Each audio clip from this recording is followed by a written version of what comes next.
Hello. I've got two of my decks right here in front of me that I'm actually going to be taking apart, unfortunately. But let me give you a little rundown on the reasons why. I thought it might be a little bit of an informative video. The first deck here, and the far less confusing one, is Alando. This is a commander I've been saying I was going to do a deck tech on the channel for a while, and have never gone around to doing it. The reason being, the entire point of this deck is to just take a long time, which kind of flawlessly, segues into why I'm taking it apart. One, there's a bunch of cool stuff in here that I want to run in other decks, and two, it takes forever to play a turn out in this thing. I think my longest turn was like 15 minutes. It's all because of this guy. You can tap him to suspend stuff out of your hand with times counters. If that stuff comes into play, it gets haste, so if you're suspending stuff that, let's say, can tap to untap something, yeah, you can do really big chains. It also runs Intruder Alarm, so you can go infinite with that. Keep in mind, those infinites don't lead into anything but just longer turns. So, it's quite literally a Rube Goldberg deck. That's how I describe this deck. It's just to take really long turns. So, that's why this one's, out of here. This next one's kind of a bummer, because I was super into the idea. I liked it the first couple gameplays just because I had a bunch of new cards I'd picked up for it. But in actuality, it's a Vial Smasher deck. And if you don't know what I mean by that, it just passively wins. I got pretty much everybody into the single digits just by playing Magic because of Vial Smasher's ability and how early he comes out. Just the ability to turn all your first spells into a huge fireball that hits an opponent. It doesn't even have a chance to hit a creature, it just has to hit someone's face. It speeds the game up to an unfun level. And then you throw Kydel on top of that, which just benefits you for, again, playing the game, and then that benefit lets you play bigger things for Vial Smasher. The synergy's definitely there, and it reads very cool. But it's just a Vial Smasher deck. You play it, and you just passively win. Even the treasure themes, with how heavy we went treasure on this deck, it still just feels like a Vial Smasher deck, where you're just passively winning the game. We're leaning a little bit too into, like, CEDH partner territory, where people look at the deck when I sit down, I feel like, and it's like, ooh, that looks rough. Lots of damage passively. Accelerated the game to an unfun speed, so this one's out of here, unfortunately. But fortunately, this has a lot of cool artifact pieces and a lot of cool treasure pieces, so I think very cool decks are going to come out of this pool that we get out of these cards. So I'm excited about that. Small update on the Ronnie deck that I posted about on the community tab. So the deck, if you didn't read that community post, is about playing the Ronnie, and when she enters her attack, she gives a 2/2 aura enchanted to something that gives that thing goad and +2/+2. And the idea is that you put it on opponent's creatures normally, and then you get people to attack each other, and then you get treasures, or you get, clues whenever goaded things hit your opponents. What I'm doing is playing very cheap, efficient, unblockable, menace, flying creatures, like 1-drops of those. Mana ramping turn 2, turn 3ing the Ronnie to give the aura to my own evasive creature, and then from that point on, find a way to make the Ronnie evasive with, like, Secret Tunnel and stuff like that. And you can just keep bashing face with Ronnie and the unblockable thing, and then every time she attacks, she gives the unblockable thing another aura. It's actually pretty good. I've played 2 games with it so far. I won the first one because my opponent got super mana screwed. Second game, I came so close. I got him to, like, 5 or 6 life, and then he Heliod's intervention and gained 14, but it was a super good game. Both games, it played super well, and the great part about this is I don't have to just be doing that, you know what I mean? If someone plays something big and scary in a multiplayer game, I can still just throw that aura on the big scary thing so it attacks other people. So it actually does work really well. I will be doing a deck tech on this deck, so please keep that in mind. I'll do a little fan through. Oh, that's all you get. So I tend to do this with my decks, and I don't know if anybody else does this. I know a lot of people, like, keep their decks when they make them, like, that's locked into the rotation. I'm not necessarily like that. It takes a lot to get a deck locked into my rotation. Layla was locked in for the longest a deck has been locked in for a while, the Artful Provocateur, but I actually just took her apart probably under a week ago. And the only reason I did that and felt, kind of okay doing that was the fact that I have Teneb. And Teneb's like the cemented in commander. Like, you can ask my play group, like, there's year-long periods where I don't even have a Teneb deck, but for all intents and purposes, I have never not played Teneb. Like, I'm always, like, saying, oh, this card would be really good in that Teneb deck. This would be really good in Teneb. So I just built it again. And, you know, I think our relationship's going to be that way for a while. It's going to be I'm building Teneb off and on forever and constantly upgrading it. So I felt kind of okay taking apart Alayla because, you know, me and Teneb kind of have that connection. You know what I mean? I was trying to make Alayla the new Teneb, and it just wasn't happening. As you can see, or not see, I'm not sure how good this quality is right here. This deck was pretty annoying. It really... I mean, it could win. You could spam out, like, your whole deck's worth of cards and just, like, bash someone's face with haste. But even that, you know what I mean? Like, even that, one of the only ways of winning, takes forever. I decided against this deck, which really took a minute to pull the trigger. It's been in the back of my mind for a while to take this one apart. Looked over at it and was like, I think tonight's your time, you know what I mean? I think you're out the door. And I think that's okay, because you have a lot of cool stuff to offer.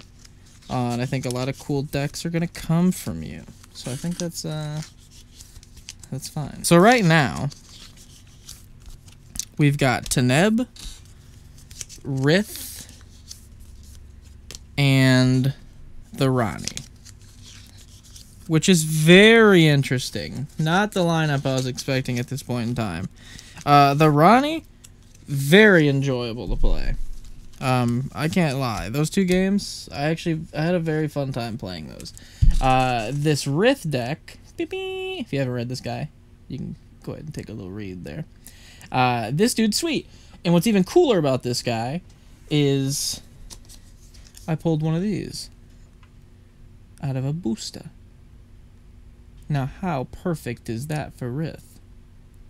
Love that for me, dude. I have not played this deck as well in probably a good 4 months? 5 months? So which was another pretty big telltale sign for when I take a deck apart. That's normally a pretty big indicator of like, yeah, this deck's time is now. That was pretty much the only indicator I would use. This is an interesting thing to talk about, I guess. The only indicator I would use pretty much up until Vial Smasher and Kydel was like, have I played the deck in the last like couple months? And if the answer was no, the deck's probably out of there. Same reason I took apart Alayla. I had not played Alayla in probably a couple months, and I was like, it's just stale, I don't want to play it. Same reasoning behind Alando here. Haven't played it in a minute. The statement a second ago about Vial Smasher and Kydel, that is my second way I have ran into now, because I normally don't build very high-powered decks, so I haven't ran into that issue, but I seem to have accidentally built a high-power deck. I'm not a big fan. Just feels bad. And it might not be the high-power fact. It might more so be the unfun factor. I just didn't like the fact that, like, me just playing the game, even when I was playing bad cards, it was just like, ooh, I drew this land that on the back has a 5-drop overrun that doesn't really do anything. Oh, I could just drop the back of it and Vial Smasher someone for 5, and then, you know, tap Kydel for 2 and drop this Mana Rock Mind Stone and draw another card. It just felt like it was like always had a line of play that was like so liquid that it wasn't fun to play with. And I don't know if that makes sense. I think this deck probably lost more than it won, you know what I mean? Like, if I'm being honest, it probably went like 50-50, if not worse. But when I played it, it's just, 1, not my play style. 2, it doesn't really have a thing it's doing. It's just like play treasures so you can play big spells so Vial Smasher can do a lot of damage. So at the end of the day, that strategy just lends itself to being like good stuff, and Teneb's kind of already filling that good stuff role in my deck list. And also, there's a ton of good treasure stuff that's in this deck. Like, you know, Jolene, Mayhem Devil, there's an Ulamog chilling in here, that I think I would have so much more fun in other decks with. A Heuristic Study chilling in here. And I know myself better than anyone else, you know what I mean? The classic, I know thyself. And I know that I kind of just wanted to make a deck that looked cool. And I think I did that. I think this deck looks cool. It has cool cards like Valky in it. You look through it, you're like, that's cool, that's cool. I like how it looks. But it's not a me deck, unfortunately. This one's out of here. You philosophers watching might be asking why, and that's a good question. I don't know. I just wanted to make, you know, some more in-person videos. I thought that was fun. These are the roots of my magic making video career. You know what I mean? I started making videos back when I was like 12, probably 12, 13, under the name MTG Mindslaver. And no need to go look it up. That's what this channel became, and I deleted all that old stuff because it was terrible. It was recorded on one of those old flip cameras that had a little USB that would flip out of the side.